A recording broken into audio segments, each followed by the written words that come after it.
Porque eu vi que vai estrear aí no cinema o filme. Ah, isso é bom. É. Que é o 11 de setembro brasileiro. É isso? Exatamente. Pode chamar de 11 de setembro brasileiro? Olha, pode, tem até uma discussão. Eu vou até. Eu não sei nem se eu devo falar isso, se é spoiler, na verdade. Mas é spoiler, mas é uma coisa real, né? É uma coisa real, que tá escrito no filme, não é uma cena do filme, mas tá escrito em um determinado ponto do filme que, assim, é bem controverso isso e muito discutido isso. Mas que quando mataram Osama Bin Laden em 2011, acharam no bunker dele informações sobre esse caso brasileiro. Caramba! Levando a entender que eles estudaram o caso brasileiro para fazer o 11 de setembro. Vamos contar pra galera do que a gente tá falando, então? Pra quem não aí. sabe ainda. Tá pra estrear, não Estreou hoje. Estreia hoje. Olha aí que demais, Estamos no dia da estreia. Estamos no dia da estreia. É o voo 375, né? Sequestro do voo 375. Isso. Esse é o nome do filme, Vamos tentar resumir pra turma aí o que aconteceu naquele dia lá, cara. Vamos lá. Em 1988, dia 29 de setembro de 88, um cara descontente com a situação do governo no Brasil tinha passado lá pelas diretas já e tal, né? Aí o Tancredo, né? O Tancredo assumiu. Tinha ganho, né? Só que ele morreu. Ele morreu, aí o Sarney assumiu. Isso. E aí já tava mexendo na economia, tava um caos. Tinha virado a moeda, né? A moeda tinha cortado os 3-0 também. Tinha congelamento de preço. Ainda. Tinha já tinha cortado os 3-0. E aí, bom, enfim. Aí esse cara descontente, ele resolveu matar o presidente. Só isso, Só né, isso. cara? E a forma que ele resolveu fazer isso é muito simples. Sequestra um avião e joga no Palácio do Planalto. Essa foi a ideia do cara. Que é o nome dele, o Raimundo Nonato, né? Raimundo Nonato. Raimundo Nonato, que maranhense, da terra do Sarney. Então acho que ele já devia conhecer o histórico, né? E aí ele resolveu fazer isso aí. Só que naquela época, o que acontecia? Não tinha raio-x, detector de metal nos aeroportos. A gente está falando de 88. Mas não tinha mesmo, cara. Era um Não negócio tinha. como que era? Você podia entrar qualquer coisa mesmo? Não em todos os aeroportos. Alguns aeroportos tinham, outros não. No aeroporto de Confins, em BH, não tinha. Então, porque aí, vou fazer umas perguntas pra você. Dizem que ele fez um estudo, né? A história que eu li, que foi a seguinte, ele sofreu com os planos e tal, e ele resolveu matar o Sarney jogando no avião lá. Aí o que ele fez? Ele pegou toda a grana que ele tinha e começou a estudar alguns aeroportos. Então ele pegava a grana e fazia assim, ele voava de um lugar para o outro, tipo Confins, né? BH, Rio de Janeiro, depois voltava. Brasília, não sei aonde, voltava. Para ele ver como que ia ser, que queria fazer. É isso aí, confere mesmo? É por aí? Eu não sei exatamente a fundo essa parte do estudo, porque não tem muita informação. Eu até conversando com o próprio ator que interpretou interpretou o Nonato, e conversando com o roteirista do filme, eles não tinham muita informação sobre esse cara. Ah, tá. Né? Então eu não sei a fundo como é que ele fez isso daí. Mas o fato é que não eram todos os aeroportos que tinham detector de metal. Ele tinha um revólver calibre 38, um saquinho ali com 100 munições dentro. Então o cara tava bem municiado. E era assim, entra no aeroporto e chega no avião. Mochila, o revólver dentro da mochila. Decolaram de Confins, o voo... Mas Confins não tinha, mas, por exemplo, Congonhas tinha, alguns aeroportos tinham raio-x. Alguns aeroportos tinham, não vou saber te dizer quais, mas... Assim, nem é raio-x, né? A questão é num detector de metal. Detector de metal. Já ia ajudar, né? Exatamente, já ia parar o cara ali. Mas, cara, nessa época não tinha nem acontecido aquele atentado de 1993 contra o World Trade Center, que eles explodiram uma bomba embaixo, né? Sei. Que já deu uma mudada na aviação por conta daquilo, porque terroristas entraram no Brasil, nos Estados Unidos e tal. Então, não tinha nem acontecido aquilo ainda, né? Era muito diferente a aviação. Como uma coisa, cara, vai lá que não vai estar tranquilo. Na época já existia a ponte aérea Rio-São Paulo com os Electras, então era muito simples. Você pegava um ticket que não era nem nominal, entrava no avião, sentava em qualquer lugar. Né? Você pegava um ticket da Transbrasil e voava em avião da Varig, que só o avião da Varig podia voar. Então era muito mais simples o negócio. E o voo dele era... O voo dele começou em Porto Velho, lá em Rondônia. Aí é uma loucura também, né? Era Porto Velho, aí Cuiabá, depois Brasília, Goiânia, que é do lado ali, mas tinha essa ponte. Depois Confins, depois o Galeão, no Rio de Janeiro. Esse era o voo. A tripulação começou o voo lá em Rondônia. Foi indo, quando chegou em Confins, esse cara embarcou. Aí o avião decolou, 20 minutos depois da decolagem, ele pegou a arma e já começou a fazer o terrorismo lá e tentou invadir a cabine. Não foi... outro detalhe. As portas do cockpit dos aviões naquela época não eram blindadas, como são hoje. Então ele começou a dar tiro na porta e varava a porta e começou a pegar na cabine, nos instrumentos do avião, pegou na perna de um tripulante que estava de extra na cabine. Extra, isso mesmo. Se a gente pegar ali o 11 de setembro, teve o voo lá da Pensilvânia. Da Pensilvânia. Que a galera se rebelou ali dentro e foi pra cima dos caras. Porque eles, os caras podem estar armados, mas nós aqui somos 100, eles são 3. E aquela história, se você sabe que o objetivo é tacar o avião em algum lugar e matar todo mundo... Então vamos pra cima, porque morrer nós já vamos, né? Nós já vamos, então vamos pelo menos, né, tentar salvar alguma coisa. Porque quando os caras ali, nesse caso aí, ouviram os tiros, se os caras tivessem meio que se organizado, eles não tinham pego esse cara aí fácil. É difícil entender também, o que aconteceu lá dentro, foda, mas né? Quando você vê um cara armado, quando você não é treinado pra, né? Porque no filme mostra, até o grupo dos japoneses lá, tentaram, né? Aí um deles tomou um tiro e aí eles recuaram. O cara tava completamente fora de si, né? O sequestrador. E o sequestrador matou o copiloto, né? Então, isso aí que vamos chegar aí nessa parte aí. Porque aí eles fecham a porta e ele atira na porta porque ele atira não tinha essa blindagem, né? Não tinha essa blindagem, então os tiros foram pegando até que os pilotos olharam e falaram, cara, a gente vai ter que abrir a porta, porque senão eu não sei quantas balas o cara tem lá, vai dar tiro até, né, abrir a porta. Aí rendeu os pilotos. No filme não mostra o extra, né? O piloto, ele, não tem, só tem os pilotos na cabine. Entendi. E aí, beleza, rendeu o comandante, falou, ó, agora esse avião vai para Brasília. Nisso, o comandante Murilo já coloca no transponder o código 7500. Aí é que começa a sacada desse comandante. Exatamente. Né, porque é um código que internacional? Ele é um código internacional. Existem 3 códigos muito importantes na aviação, que é o 7500 no transponder, né? O transponder é onde você coloca 4 dígitos, que vai de 0 a 7, para você ser identificado na tela do radar do controlador, né? E tem 3 códigos muito importantes, que é o 7500, 7500, que é de interferência ilícita. Então, em sequestro, né, interferência ilícita, você põe lá 7500. Tem o 7600, que é de falha de comunicação, e o 7700, que é de emergência. Então, por exemplo, falha de comunicação, você está tentando falar no rádio, tá? Ninguém está te ouvindo, você está lá, põe no transponder 7600, e aí você sabe que o controle vai ver 7600, opa, estão com falha de comunicação. Entendi. E 7700 é emergência. Então, você deu um mayday lá, qualquer coisa tal, já põe 7700, que na tela dos radares o pessoal sabe que você está em emergência. Tá. Então, quando ele põe o 7500, já pisca na tela do controlador, pô, 7500, tem alguma coisa errada, vamos entrar em contato. E aí o Centro Brasília tenta entrar em contato com os pilotos, só que você com uma arma na cabeça, você não vai falar, então, Centro Brasília, tem um cara com uma arma na minha cabeça que ele vai mandar jogar o avião... Não vai fazer isso. Uhum. Então, eles tentam uma comunicação para o controle entender que tem realmente uma coisa errada. Porque às vezes pode ser uma falha. Aconteceu recentemente com o avião da Azul em Congonhas.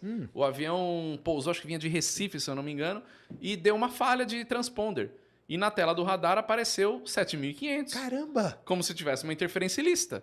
Que doideira. E aí o avião ficou parado na cabeceira lá de Congonhas 40 e poucos minutos, porque interferência ilícita é assim, cara. Para tudo, né, cara? Para tudo, né? Uhum. No fim, foi uma falha. Olha né? só. Então, vamos ter assim uma segunda comunicação para ver se realmente tem uma interferência checada, ilícita, né? para dar uma checada. Uhum. E foi isso que aconteceu. Só que quando o Centro Brasília entrou em contato com eles, o copiloto evangelista falou, eu preciso responder, e foi responder. E aí o cara, já loucão, pegou e deu um tiro, deu um tiro e matou o cara. E os caras eram amigos, né? Os eram dois, muito né, amigos, cara? os dois. Pô, isso aí... Cara, esse piloto, o Murilo, né, cara? Ele foi de uma frieza espetacular, né, cara? Você imagina, você vê o seu amigo do lado nessa situação, o cara com a arma na sua cabeça. Ele teve que, parece que, tirar ele de cima dos instrumentos, né? Porque sim, porque o avião caiu, deu uma... né? Então, imagina a situação, um negócio terrível. E aí foi passando aquele caos dentro do avião. Mas o cara, no começo, ele não falou de jogar o avião, né? Ou ele falou... Não, no começo não. Ele falou, né? vai pra Brasília. Eu quero ir pra Brasília. Tá. Aí o cara Brasília, a gente tá indo pro Rio de Janeiro, é sentido oposto, né? Não, vira e vai para Brasília. Porque tinha um problema de combustível também, né? Também. Imagina, o avião, ele tinha, claro, chegar no Galeão, de Confins Galeão, voo curto. Então, tem o cálculo de combustível. Agora, ir para Brasília e fazer tudo que ele fez, começou a ter problema de combustível. Então, chegou um momento que o piloto falou assim, ou a gente pousa, ou a gente vai cair. Não tem o que fazer. Combustível, filho, não tem... Não né? sou eu, não é nada, né?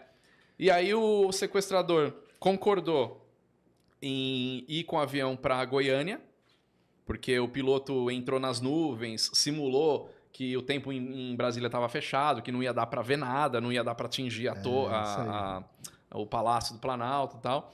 Então foram para Goiânia. Nisso já tinha um Mirage 3 da Força Aérea Brasileira escoltando. Isso.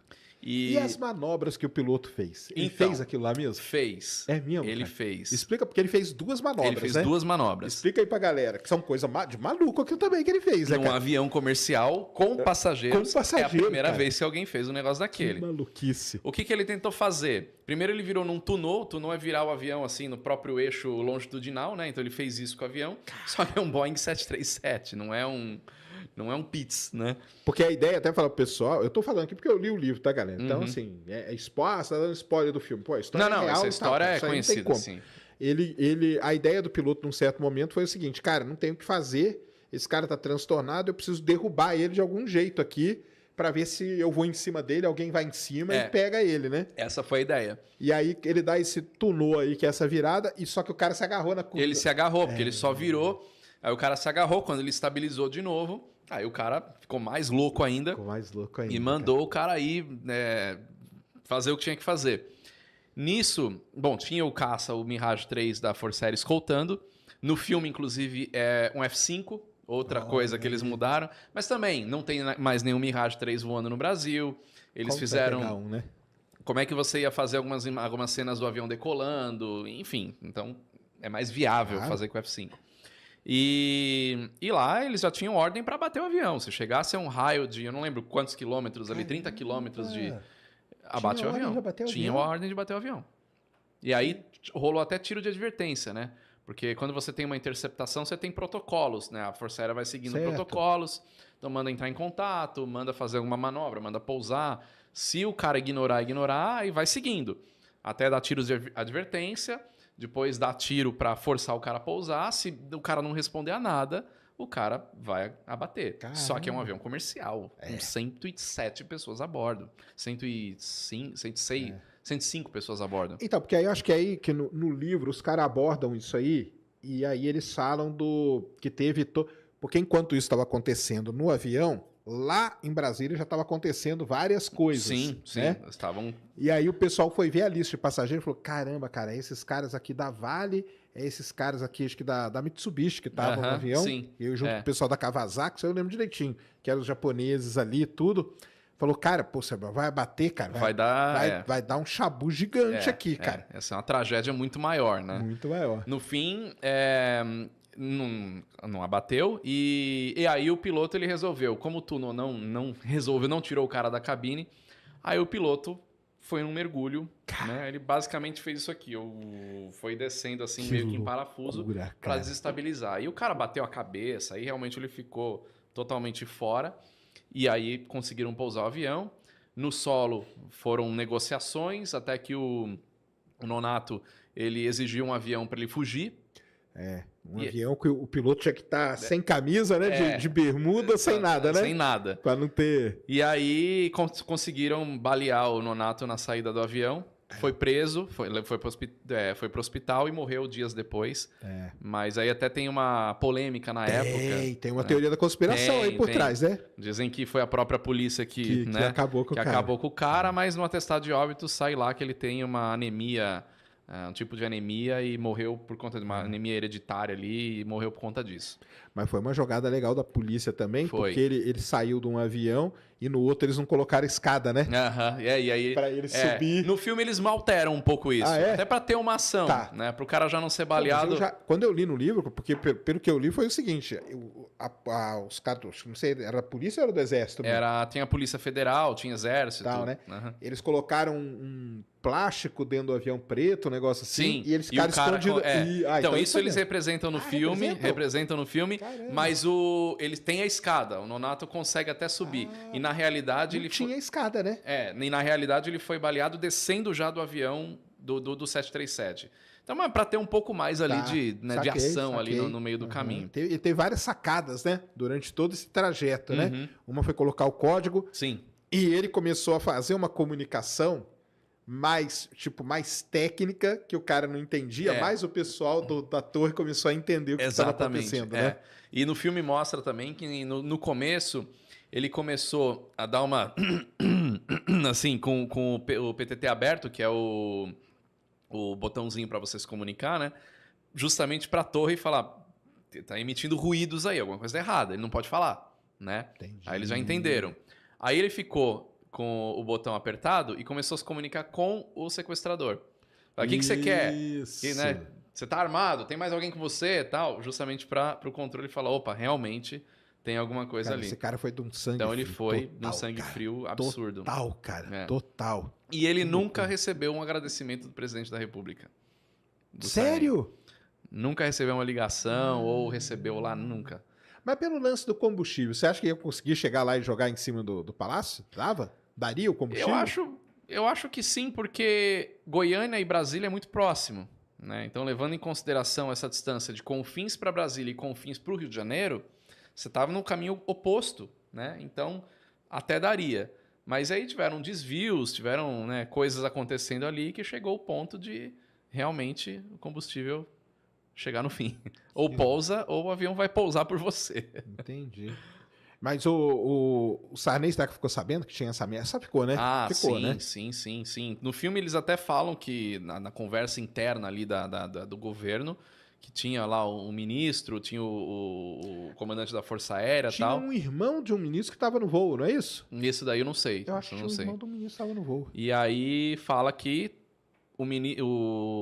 a Força Aérea tinha a ordem de abater com o aval do presidente da República. Então, assim, tava sabendo, acho que não tinha como não saber, né? Tava sabendo que ia acontecer. Mas é uma história que se perdeu, né? Ela tá sendo trazida de volta com esse filme, mas de 1988 é uma história que pouca gente sabe que aconteceu. Né? A galera mais nova não vai saber, né? Exatamente. Eu era novo quando aconteceu. Eu lembro, assim, uns flashzinhos e tal, não sei o quê, mas eu era novo. Mas aí depois eu fui ler o livro e tudo da história dele, que é bem interessante a história. Um negócio. E você vê a fragilidade, né? A fragilidade do sistema que é isso? De entrar com um revólver, né? No avião. Será que antes várias pessoas tentaram já tinham entrado com revólver, mas tipo, sei lá, se arrependeram na hora, deu alguma coisa? Vai saber, né? Vai saber. Eu acho que entrado armado, com certeza, né? Ou até para transportar, sei lá. Claro. Ninguém vê, ninguém sabe, não tem nenhum tipo de controle. Então, era muito mais aberto o negócio. É engraçado que você vê alguns filmes, agora a época de Natal, volta, né? O Esqueceram de Mim, todo mundo assiste. Sim. E tem a cena clássica deles correndo no aeroporto, desesperados porque perderam a hora, acho que é no 2. E eles, do jeito que saem da van na porta do aeroporto, eles vão parar no portão de embarque, direto, né? Aí, quando eles chegam eles estão indo de Chicago para... acho que é Miami. Eles estão indo de Chicago para Miami. E o Kevin foi para Nova York, né? Isso. E quando eles chegam em Miami, os pais, o segurança fala, tá, e vocês não pararam em nenhum ponto de segurança no meio do aeroporto? Aí não, dessa vez a gente não parou em nenhum. Era meio que opcional o negócio, né? Entendi, o filme é de 91 ou 92, se eu não me engano. Mesmo. Então, era bem diferente. Que loucura. Aí, 11 de setembro, mudou Então, mas aí, o nosso 11 de setembro, depois que aconteceu isso, mudou alguma coisa? Já ou não? Como que é? Não teve uma mudança radical, uma mudança drástica. Teve, cara? Não teve uma coisa assim. Não foram já colocando detector de metal em todos os aeroportos no Brasil. Então foi um caso isolado, aconteceu e vida que segue. E você que tá assistindo esse vídeo aqui no Talk Flow, dá pra você virar membro, cara, do Flow agora. É um botãozinho do lado do botão de se inscrever. A gente faz um programa semanal só pros membros. Olha! Então fique esperto aí. Se quiser virar membro, tá bem aqui do lado, é mó merreca, custa menos de R$8, irmão.